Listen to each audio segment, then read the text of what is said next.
સુરતમાં હચમચાવી દે તેવી ઘટના સામે આવી છે. સુરતની ફેમિલી કોર્ટમાં આજે એક મહિલા ઉપર એસિડ એટેક કરવામાં આવ્યો હોવાનું સામે આવ્યું છે. ઘટનાને પગલે કોર્ટ પરિસરમાં અફરાતફરી મચી જવા પામી હતી. ઇજાગ્રસ્ત મહિલાને તાત્કાલિક સારવાર માટે હોસ્પિટલ ખસેડવામાં આવી છે. આ સમગ્ર ઘટના સુરત જિલ્લા સેવા સદનના 5મા માળે બની હોવાનું જાણવા મળી રહ્યું છે. મળતી માહિતી અનુસાર પતિ પત્ની છૂટાછેડાના કેસ માટે કોર્ટમાં હાજર થયા હતા. તે દરમિયાન અચાનક પતિએ પોતાની પત્ની ઉપર એસિડ ફેંક્યું હોવાનો પ્રાથમિક આક્ષેપ સામે આવ્યો છે. એસિડ એટેકની ઘટનાથી કોર્ટ પરિસરમાં હાજર લોકોમાં ગભરાટ ફેલાઈ ગયો હતો અને અફરાતફરીનો માહોલ સર્જાયો હતો. ઘટનાની જાણ થતાં જ કોર્ટ પરિસરમાં હાજર સુરક્ષાકર્મીઓ અને પોલીસ તાત્કાલિક સ્થળ ઉપર દોડી આવી હતી. ઇજાગ્રસ્ત મહિલાને તરત જ સારવાર માટે સુરત સિવિલ હોસ્પિટલ ખસેડવામાં આવી છે. પ્રાથમિક માહિતી અનુસાર એસિડ ફેંક્યા બાદ આરોપી વૃદ્ધ પતિએ પણ ઝેરી દવા પી લીધી હોવાનું સામે આવ્યું છે, જેને પગલે તેને પણ સારવાર માટે હોસ્પિટલ ખસેડવામાં આવ્યું છે. હાલ બંને સિવિલ હોસ્પિટલમાં સારવાર હેઠળ છે.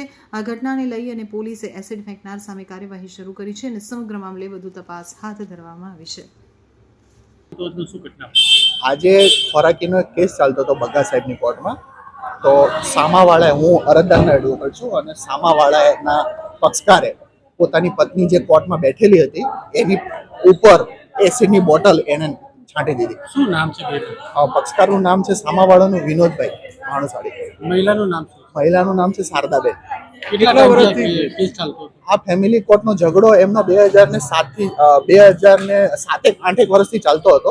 એમાં ડોમેસ્ટિક મેટરમાં આ કામના સામાવાળા અગાઉ પણ આવું કૃત્ય કરી ચૂક્યા છે અને પોતે બેલ આઉટ છે. પોતાની પત્ની ઉપર અટેમ્પ્ટ ટુ મર્ડરનો એક કેસ ઓલરેડી નોંધાયેલો છે અને એ બેલ આઉટ થયેલા છે. ત્યારે આજે ફરી વખત ખોરાકીના કેસમાં ખોરાકી ન આપવી પડે તેથી કરીને આજે બીજી ઘટના ઊભી કરી એમણે અને પોતાની પત્ની ઉપર એસિડ છાંટી દીધું. પછી શું થયું? પછી એસિડ છાંટ્યા પછી અમે હોસ્પિટલના ચક્કરમાં હતા તો એવું જાણવા મળ્યું છે કે પેલા ભાઈએ પણ પોતે કંઈ ખાઈ લીધેલું છે, ઝેર પી લીધેલું છે, એવું અમને માલુમ પડેલું છે. પરિવારમાં કોણ કોણ છે? છોકરાઓ? પરિવારમાં પતિ પત્ની છે અને બાળકો છે એમના.